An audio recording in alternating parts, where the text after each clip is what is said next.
vínculo amoroso intenso se vuelve letal.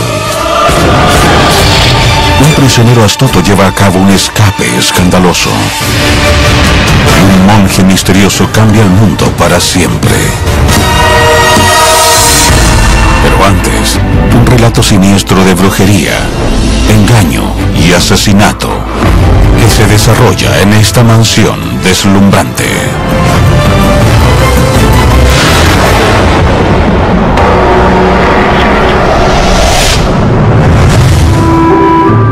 Ubicado en la zona central de Inglaterra, la ciudad de Grantham es el pueblo natal de Margaret Thatcher, la primera mujer primera ministra de Gran Bretaña.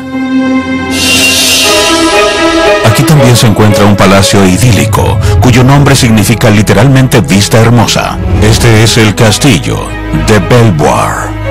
Es como un castillo encantado, digno de un cuento de hadas. Remodelado en el año 1801, esta estructura de ladrillos tiene una fachada asimétrica y un techo de pizarra. La propiedad se extiende en lo alto de una colina y mira hacia casi 5.000 hectáreas de terreno. Está rodeado por bosques. Los jardines están diseñados de manera muy hermosa. El interior cubre casi 14.000 metros cuadrados. Son casi 356 habitaciones decoradas con un sinnúmero de detalles extravagantes. Estás rodeado de retratos de los antiguos duques y condes del lugar. Todo está hecho a gran escala. El lugar es un símbolo de decadencia, riqueza e importancia. Pero lo que se oculta detrás de esta fachada de ensueño es mucho más parecido a una pesadilla. Este castillo sirvió como escenario para una historia de aristócratas ingleses, brujas y un impactante error judicial.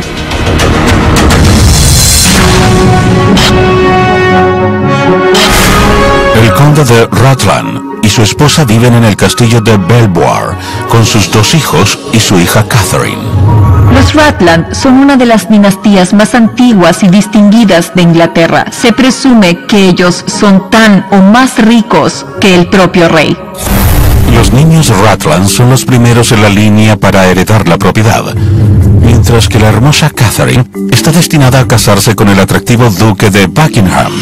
La vida es amable con esta importante familia. En el año 1612, los azota una tragedia. Los 2 hijos son afectados por una enfermedad repentina y misteriosa. Era algo aterrador de presenciar. Tenían convulsiones, les salía espuma por la boca y además deliraban. Los doctores luchaban por diagnosticar la extraña enfermedad, hasta que finalmente esta cobra una vida. El hijo mayor muere y pronto el más pequeño también sucumbe a la enfermedad. Los Rutland están desconsolados, buscando respuestas. Ellos pronto determinan que la enfermedad no era médica, sino sobrenatural. Parecía ser que ambos niños habían sido embrujados. La conclusión de los Rutland es una común. A lo largo de Europa, los eventos desafortunados suelen ser atribuidos a la magia negra. Si pasaba algo malo en una aldea o en una comunidad, se asumía inmediatamente que había una bruja involucrada. La familia inicia su cacería de brujas y pronto identifican a 3 sospechosas. Las 3 eran ex-sirvientas del conde: Joan, Margaret y Philippa Flower. Ellas habían sido despedidas del castillo y estaban muy molestas con el hecho. Se decía que habían maldecido al conde y a sus hijos. Las mujeres son arrestadas y encarceladas rápidamente. Después de un breve juicio, las declaran culpable de brujería y las ejecutan. Las sentenciaron a muerte por ahorcamiento y la sentencia se llevó a cabo 3 días después del juicio. Con el trío de brujas muerto, la familia Rutland comienza a reconstruir su dinastía. El duelo de los condes por la pérdida de sus hijos fue reemplazado brevemente por alegría gracias al matrimonio de su hija Catherine con el atractivo duque de Buckingham. El conde de Rutland y su esposa viven el resto de sus días en paz. Y eventualmente, Catherine y su esposo heredan el castillo de Belvoir. Durante siglos, la historia de cómo las tres brujas maldijeron y mataron a los hijos de los Ratlan es difundida a través de las generaciones. Pero más tarde, en el año 2013, emerge una teoría nueva que pone los eventos trágicos del castillo bajo una perspectiva diferente. Las tres mujeres desafortunadas fueron chivos expiatorios en lo que parece ser un plan extraordinario. Los historiadores ahora creen que los niños Ratlan no fueron maldecidos, sino envenenados. Pero ¿quién pudo ser capaz de un acto tan despreciable? Hay una persona que sobresale por el resto, alguien que ganaría mucho con la muerte de los niños Ratland, y ese era el duque de Buckingham. La muerte prematura de los niños le abrió el camino al ambicioso duque para conseguir la fortuna familiar de los Ratland. Cuando se casara con Catherine, él se convertiría en el hombre más rico del país. Esta teoría impactante está apoyada por el hecho que el duque empleó a un hombre deshonesto. Entre los empleados de la casa se encontraba un envenenador. Él pudo haber sido enviado por Buckingham como doctor para envenenar a los niños. Parece ser que en este ascenso al poder el duque recurrió al asesinato y las tres mujeres Flower cargaron con la culpa. Siendo sirvientas, ellas no pudieron defenderse de sus denunciantes poderosos. La suerte no favoreció a las mujeres Flower. Eran pobres, no tenían educación y su destino era uno solo. Estas tres mujeres debieron pasar a la historia como víctimas inocentes, pero en vez de eso lo hicieron como brujas. Actualmente los descendientes del conde de Ratland aún habitan en esta propiedad mágica, donde un antiguo relato de brujería, engaño y asesinato sigue cautivando a visitantes y residentes por igual. Un monje incendiario inicia una revolución mundial desde lo alto de esta ciudadela. El pueblo de Eisenach, en la zona central de Alemania, es reconocido como un lugar de nacimiento del compositor del siglo XVII, Johann Sebastian Bach. Pero el lugar más famoso de la zona se ubica a casi 400 metros de altura. Este es el castillo de Wartburg. Es muy dramático y también solitario. Construido como una fortaleza de defensa en el año 1067, el lugar ha dominado el paisaje desde entonces. Los visitantes acceden a este complejo a través de un puente levadizo, el que lleva a un magnífico recinto medieval. Entras a un patio y ves casas de color blanco con madera, además de otras instalaciones. Al interior de una de las construcciones hay un salón muy amplio que tiene la acústica perfecta para entretener. En sus costados hay una galería con columnas adornadas con mosaicos del siglo XX. A pesar de la belleza de este lugar, la atracción más interesante de este castillo es una habitación muy austera. No es una habitación grande, pero sin duda le causa mucha impresión a los cientos de visitantes que recibe cada año porque representa algo muy importante. Al interior de esta habitación humilde, un individuo apasionado cambió el mundo para siempre. Se trata de un hombre que arriesgó su vida por sus creencias.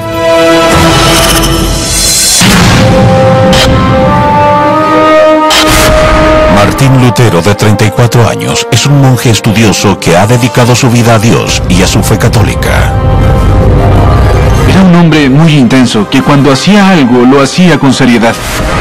Pero ha empezado a ver al Papa y a la Iglesia como una institución decadente y corrupta. Además, le perturba el nuevo edicto conocido como indulgencia.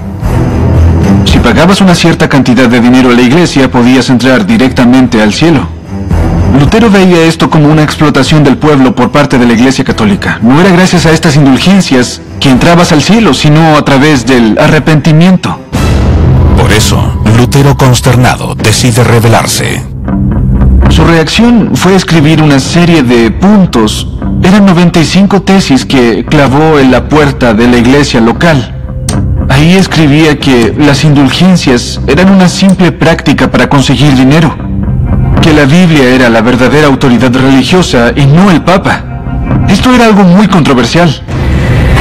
Lutero predica su mensaje y rápidamente consigue un pequeño grupo de seguidores, Luego decide ir un paso más lejos con sus escritos usando una nueva tecnología, la imprenta.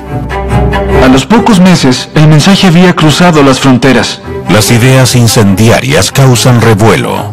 Era primera vez que alguien desafiaba la autoridad del Papa. Dentro de poco, el pueblo europeo empieza a rechazar el catolicismo y se une a lo que se hace conocido como la Reforma Protestante. Alarmado por la revolución espiritual, el Papa acusa a Lutero de herejía.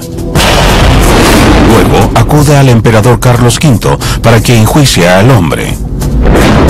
Por eso, en abril, el monje es citado a un juicio. Las autoridades le muestran copias de sus escritos y le preguntan si se retracta de lo que ha dicho.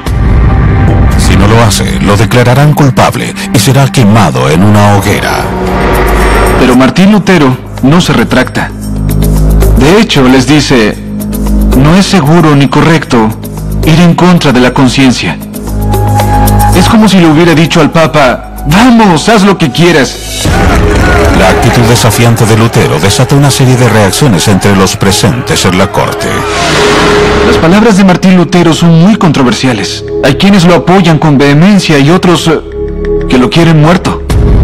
Los jueces envían a Lutero a casa, en compañía de guardias armados, mientras espera la resolución. El grupo inicia su viaje hacia Wittenberg, cuando de pronto ocurre un desastre. Lutero y los guardias que lo trasladaban son abordados por un grupo de 4 hombres enmascarados y armados. Los guardias de Lutero se dan cuenta que no pueden contra los rebeldes. Lutero es secuestrado y nadie sabe su paradero. Las noticias de la desaparición del monje recorren Europa, y todos se preguntan desesperados por el destino del Lutero. Tenemos a sus simpatizantes quienes están devastados por la desaparición de su héroe y a los detractores quienes no saben qué ha pasado. ¿Dónde está? En el año 1521, en Alemania, después de denunciar públicamente la corrupción de la Iglesia Católica, Martín Lutero, un monje revolucionario, ha sido secuestrado por hombres armados. La noticia de su desaparición se difunde, generando un debate acalorado. El héroe de muchos y el villano de otros ha desaparecido. ¿Pero dónde está? Muchos creen saber quién está detrás del secuestro. El Papa. Tal vez el líder organizó el secuestro para silenciar al monje provocador. ¿Acaso la Iglesia Católica ganó su batalla contra él? ¿Lutero debió pagar el precio por sus creencias? Pero en marzo del año 1522, en Wittenberg, el pueblo natal de Lutero, el monje desaparecido reaparece de la nada. El público se sorprende al verlo. Nadie sabía si estaba vivo o muerto. Pero siguen habiendo preguntas. ¿Quién secuestró a Martín Lutero? ¿Y cómo escapó? Resulta que su desaparición fue organizada por sus simpatizantes, quienes querían protegerlo. Él nunca fue secuestrado. Lutero revela que se había estado ocultando bajo un nombre falso en una ubicación remota, el castillo de Wartburg. Durante su estadía, él completó uno de sus logros más importantes. Lo que hizo fue traducir el Nuevo Testamento desde el griego al alemán. Era algo revolucionario. La gente no acostumbraba a tener la Biblia en su propio idioma. Para muchas personas era una maravilla, era liberador. Este trabajo representa un nuevo desafío al poder del Papa, porque le permitía al público leer la palabra de Dios por sí mismos. Ahora, cuando el pontífice se entera de la traducción, está enfurecido. Pero en ese momento, la reforma tenía un impulso tan grande que Lutero era intocable.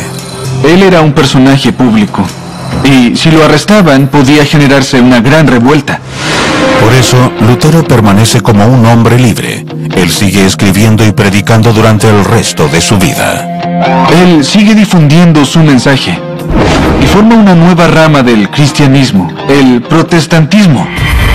Actualmente, el castillo de Wartburg y la habitación de Martín Lutero se erigen como tributo a un hombre que arriesgó su vida por sus creencias y al hacerlo, cambió el mundo para siempre. Un tiroteo frenético lleva a sorprendentes revelaciones sobre la residente de esta mansión en la montaña. Frente a la hermosa cordillera Front, en Colorado, se ubica el pequeño poblado de Highlands Ranch, ocupado por primera vez en el año 1859. Actualmente es un punto de encuentro para los amantes de la naturaleza. Pero la atracción más importante hecha por el hombre también comparte el nombre del pueblo, la mansión Highlands Ranch. Es una propiedad realmente única. Construida en el año 1891, la enorme casa de estilo Tudor se extiende por más de 2.500 hectáreas. Su fachada de piedra imponente se ubica sobre más de 81 hectáreas de jardines. La estructura tiene un torreón, la hace parecer un castillo de estilo gótico. Al interior, la mansión está decorada con elegancia. Tiene un hermoso solarium que solía ser un salón. Es impresionante. También tiene espacios lujosos para relajarse.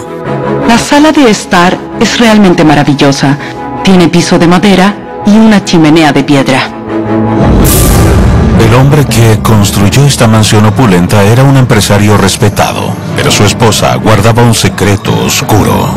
Fue uno de los escándalos más extraños y disparatados que ocurrieron en Colorado.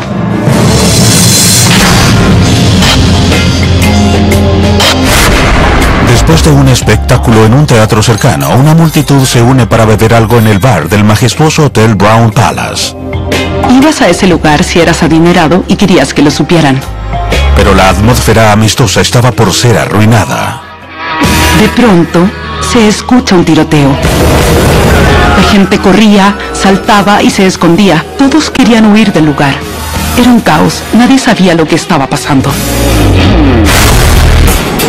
Cuando la policía llega a la escena, ellos encuentran a un hombre malherido y a otro en las inmediaciones con un arma. Estaba algo confundido, pero cuando se le acercaron, él admitió ser el autor del tiroteo.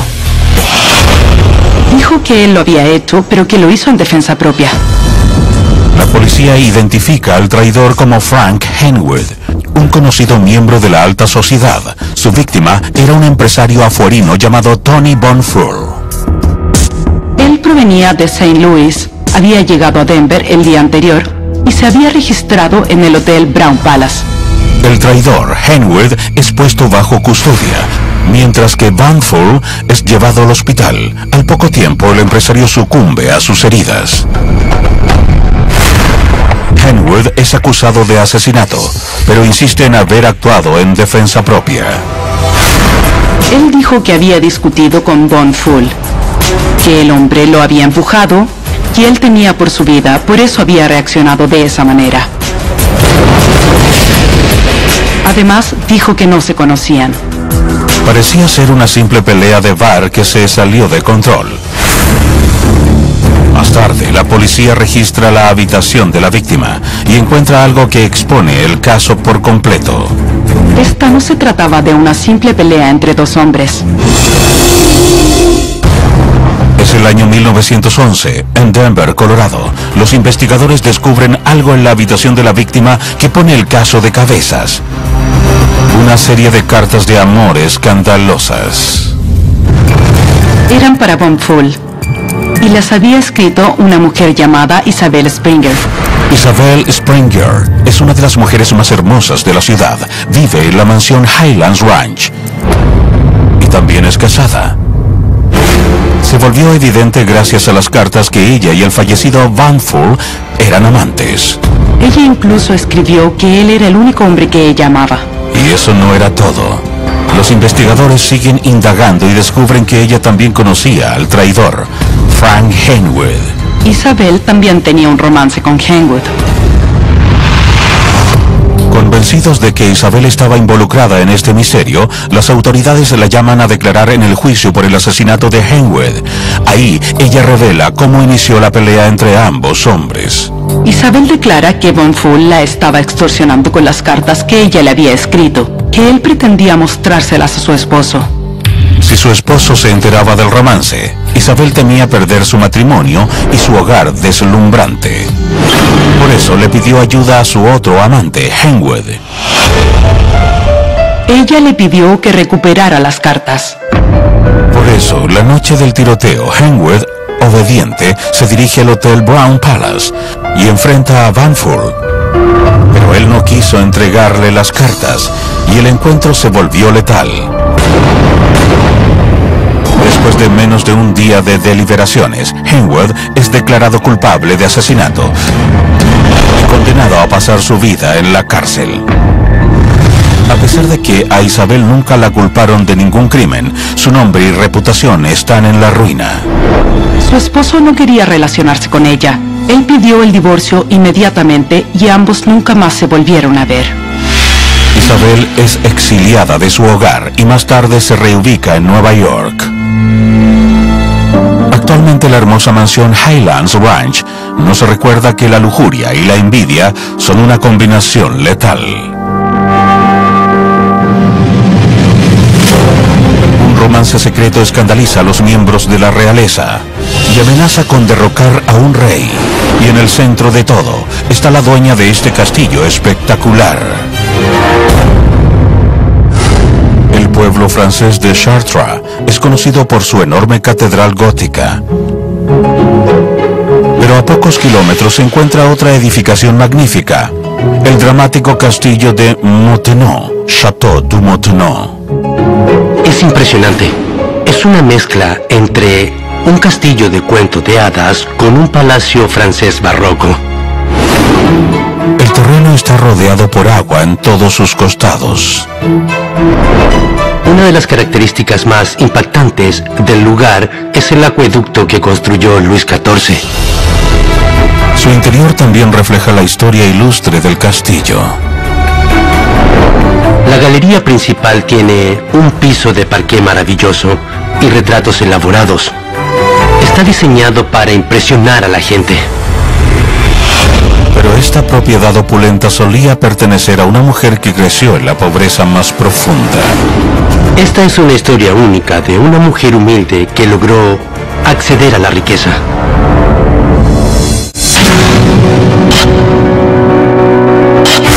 Luis XIV, el rey de Francia, es el monarca más poderoso de toda Europa. Pero a pesar de su influencia, Luis no está satisfecho. Él está atrapado en un matrimonio sin amor, que le debe más a su alianza política que al romance. Su esposa no era atractiva y era algo aburrida. Por eso, el rey busca la pasión en otra parte. Era un hombre viril y tiene varios romances glamorosos. Entre sus amantes se encuentran varias mujeres de la aristocracia francesa. Pero un día, él se fija en alguien inesperado. Una mujer de orígenes humildes, la institutriz de sus hijos, Françoise Daubin. Ella nació en un tugurio a las afueras de la prisión donde su padre estaba encarcelado. Cuando niña pedía limosnas en la calle para mantener a su familia. A pesar de su posición social, la belleza de Françoise y su inteligencia llaman la atención del rey. Era una mujer atractiva, inteligente y era muy conversadora.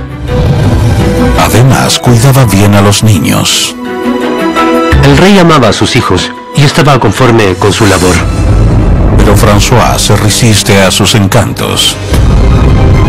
Ella era una mujer devota y también piadosa. Aún así, el rey acostumbraba a salirse con la suya y eventualmente, esta pareja inusual se convierte en amantes. Él estaba obsesionado con ella y para el año 1680 es la favorita del rey. La pareja pasa cada vez más tiempo junta. Parte de él en el espléndido castillo de Montenot, Château du Montenot, un regalo de Luis para Françoise. Luego, en el año 1683, la esposa de Luis muere y el rey retoma una decisión trascendental. Él decide que ya no quiere ser un rey mujeriego. Él escogería una pareja de por vida y no una amante para divertirse. Y la mujer que elige es Françoise. Sus consejeros están atónitos. Nunca se había oído de una unión de este tipo. Lo obvio sería que Luis XIV se casara con otra princesa internacional importante para mejorar su propio prestigio y el de su familia. Nadie creía que esta mujer de origen humilde pudiera merecerse un puesto en la realeza. Luis es el monarca más poderoso del mundo, pero se arriesgaba a ser rechazado por su corte y su pueblo si seguía a su corazón. Se creía que ella afectaría la reputación del rey e incluso la de la monarquía. Era algo impensable. Era una sociedad jerárquica y esta mujer no era nadie. Por eso los consejeros respiran aliviados al ver que con el tiempo Luis deja de hablar de matrimonio. Parecía ser que el rey había escuchado sus consejos. Sin embargo, la pareja sigue pasando tiempo junta. Ahora el rey la visita cada tarde sin falta. Y su apartamento se ubica sobre la escalera de la reina. Además de eso, el apartamento de François pronto se convierte en el corazón de la corte. El rey empieza a reunirse con sus miembros ahí, llevando a cabo todo tipo de transacciones de gobierno, y eso genera malestar en la corte. Parecía ser que ella ahora tenía un papel político, algo extraordinario. Los cortesanos del rey se preguntaban si acaso hay algo más en la relación de esta pareja, pero nunca comentan los rumores públicamente. La pareja permanece junta hasta la muerte de Luis en el año 1715, y cuando François muere 4 años más tarde, parecía ser que la verdadera naturaleza de su relación permanecería en un secreto para siempre. Pero en el año 1788 se publican las memorias de un noble francés, quien estaba en la corte durante el periodo del romance real, y estas contienen una revelación impactante. Él cree que se casaron durante la noche del 9 de octubre del año 1683. Supuestamente la ceremonia había sido oficiada por el arzobispo de París, con solo unos pocos testigos presentes.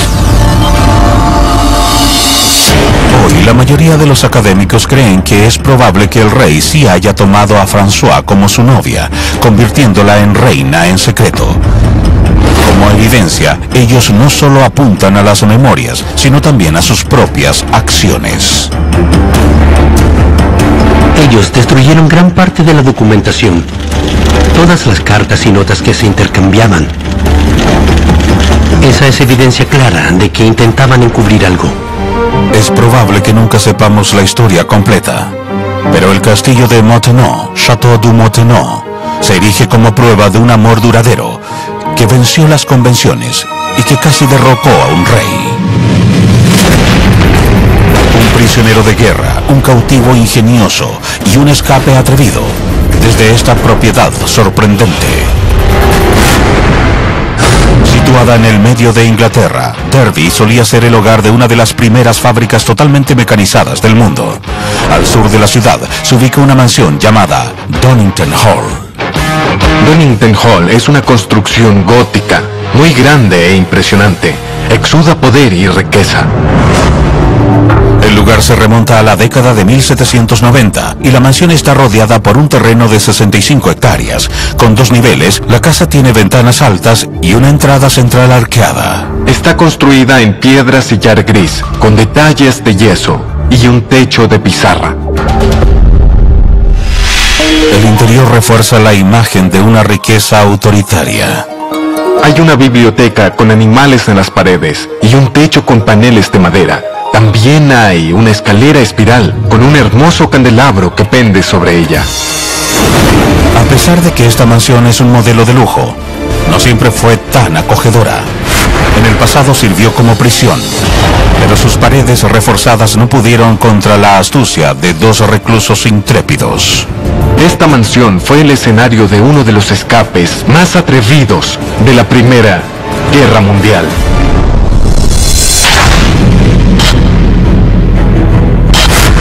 La Primera Guerra Mundial lleva pocos meses en marcha. Las fuerzas británicas y alemanas luchan por toda Europa. En Inglaterra, los británicos establecen una serie de campamentos de guerra para encerrar a los soldados enemigos. Una de estas instalaciones es Donington Hall. Hay un campamento especial solo para oficiales alemanes. Ellos eran los más distinguidos y también los más peligrosos. La ubicación de la propiedad la vuelve ideal para servir como prisión.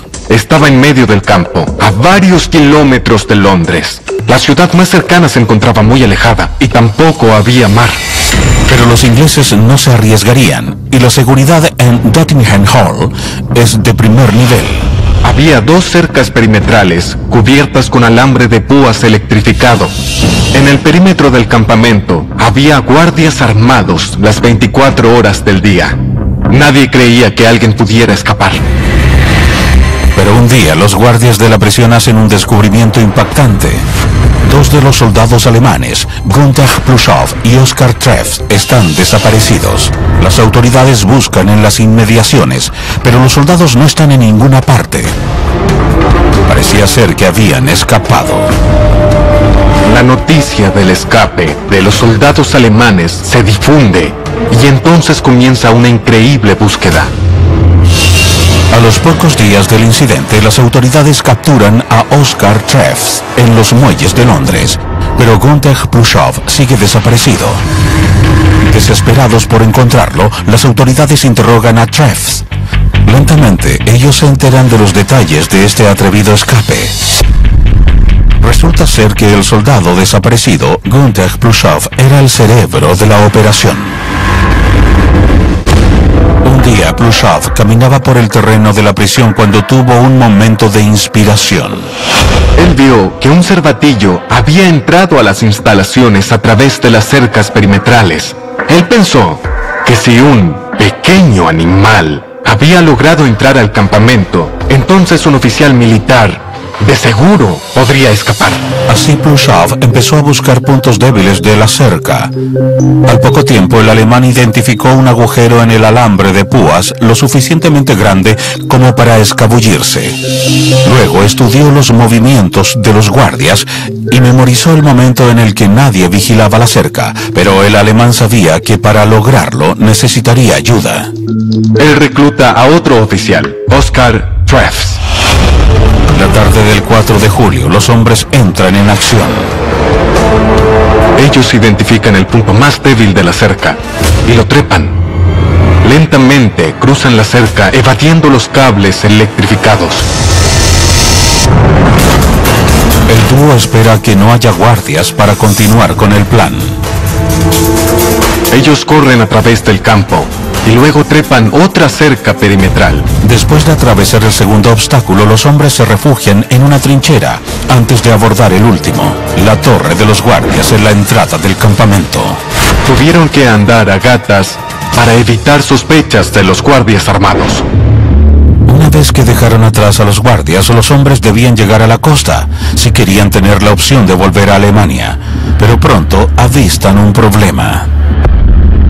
En la oscuridad, ellos vieron la sombra de un hombre acercándose. Era el sargento mayor de Donington Hall. Y entonces Treffs hace una jugada atrevida. Treffs decide tomar a Pluschow y sujetarlo de manera apasionada. El oficial británico no quiso interrumpir lo que parecía ser un encuentro amoroso entre un hombre y una mujer, por lo que sigue caminando. Después de lo sucedido, los hombres deciden que para mejorar las posibilidades de volver a Alemania, ellos debían separarse, y ambos toman caminos distintos. Ahora, con Treffs bajo custodia, las autoridades insisten en buscar a su compañero. Pero Pluschow no está por ninguna parte. Pronto, los británicos reciben noticias alarmantes. Pluschow había logrado volver a Alemania. Los británicos están enfurecidos, decididos a no volver a cometer el mismo error. Los oficiales responden con firmeza. Reforzaron la seguridad en todos los campamentos de prisioneros de guerra y nunca nadie volvió a escapar con éxito de uno de ellos. Actualmente la hermosa Nottingham Hall se erige como recordatorio del primer y último alemán que escapó de un campamento de prisioneros de guerra en el suelo británico. La misión de crear un imperio lleva a atravesar algunos de los territorios más agrestes de Estados Unidos. Y todo termina aquí, en esta mansión imponente. St. Paul, Minnesota, solía ser un pueblo fronterizo inhóspito, conocido como la última ciudad del este. Actualmente, una de las propiedades más impresionantes es esta mansión, la casa James Hill. De solo mirarla te sientes abrumado. Esta casa extravagante contiene enormes bloques de piedra, pilares tallados y arcos. Hay 4 niveles que te llevan hasta el ático. Es un enorme montón de piedras. La residencia cubre casi 3.400 metros cuadrados y es digna de un rey. Hay 42 habitaciones, 22 chimeneas y 13 baños. Es un lugar sobrecogedor. El interior está repleto de detalles sorprendentes. Se invirtieron más de 30.000 horas en carpintería. El techo tiene detalles dorados. Es un lugar tan recargado que tus ojos no pueden procesarlo. El empresario que construyó esta mansión buscaba cambiar el curso de Estados Unidos para siempre, pero su ruta al éxito estuvo pavimentada por desafíos inconmensurables. Este hombre era un hazmerreír, pero él estaba decidido a cumplir su sueño.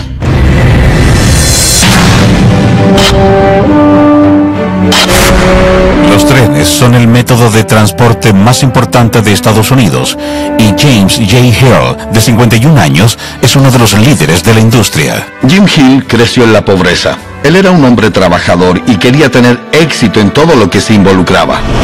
El empresario es dueño de Great Northern Railway, una de las líneas de trenes regionales con base en Minnesota.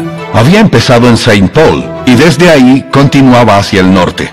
Pero tenía un plan de construir una nueva ruta que llegara hasta la costa oeste. Hill tenía la idea de llegar al Pacífico usando la ruta más corta posible. Una ruta eficiente, con poca pendiente y que le reportara grandes ganancias. Pero una vía con esas características no sería fácil de construir. Debía atravesar más de 2.000 kilómetros de terrenos inhóspitos, incluyendo 2 de las cordilleras más desafiantes de Estados Unidos, las Rocosas y las Cascadas. La pendiente de las montañas, las quebradas entre ellas, las temperaturas extremas, era una gran proeza. Nunca se había intentado un proyecto como este. Parecía tan descabellado que el público bautiza la idea como el arrebato de Hill. Aún así, el magnate decide seguir adelante. Jim Hill no tenía ninguna duda al respecto. Él sabía que tendría éxito. Antes de empezar la construcción, él envía a sus ingenieros a revisar la ruta. A cargo de la inspección se encuentra John Stevens.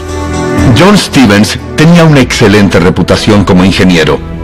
Tenía experiencia en evaluar este tipo de terrenos. Después de inspeccionar cientos de kilómetros con éxito, Stevens se encuentra con un terreno agreste en montaña, las montañas rocosas. Le era muy difícil intentar decidir hacia dónde ir. Pero logró reclutar a un lugareño para que los guiara. Y así encontraron un paso angosto a poca elevación. La zona podía acomodar la vía de ferrocarril perfectamente.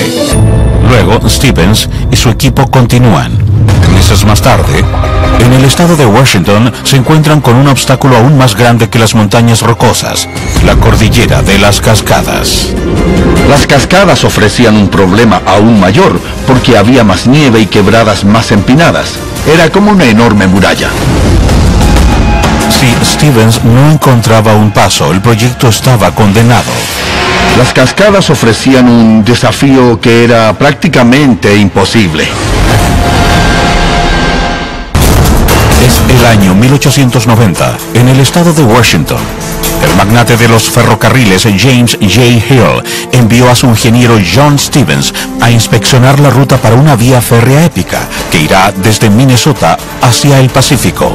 Pero ahora, Stevens ha llegado a la impenetrable cordillera de las Cascadas. La ladera de la montaña era demasiado empinada. ¿Cómo harían para instalar una vía férrea? Stevens considera hacer túneles en la cordillera, pero concluye que eso le tomará mucho tiempo y dinero. Él debe encontrar otra solución. Si no encontraba la manera, todo habría sido en vano. Entonces Stevens idea un plan atrevido. Si no puede atravesar las montañas, pasará por sobre ellas. Él decide que esto puede lograrse usando vías en zigzag. Esto quiere decir que instalará una serie de vías de ferrocarril que le permitirán al tren subir montañas muy empinadas. El tren irá hacia adelante y hacia atrás por una vía zigzagueante hasta llegar a la cima. Pero esta configuración nunca se ha usado en un proyecto tan grande. Este tipo de vías férreas se usaban en otros lugares, pero a menor escala.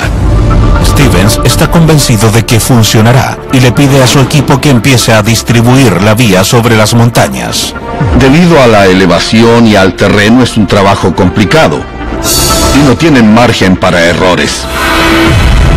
La misión peligrosa continúa durante meses. Los hombres tuvieron que sobrevivir a un clima espantoso y a los acantilados. Finalmente, ellos logran completar la misión. Las vías podían ser consideradas un milagro de la ingeniería. En el año 1893, la vía férrea llega a su terminal, en Seattle. James J. Hale está eufórico. Tal como lo había anticipado, su idea resulta ser muy exitosa. Generó muchos negocios y también mucha expectación.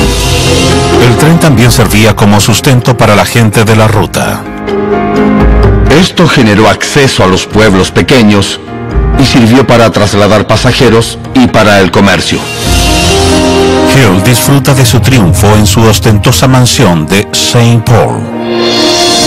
Actualmente su ferrocarril, Great Northern Railway, sigue transportando carga y pasajeros como parte de un sistema más grande de trenes, y la leyenda del hombre que lo arriesgó todo para unir a Estados Unidos sigue viva en la casa James J. Hill.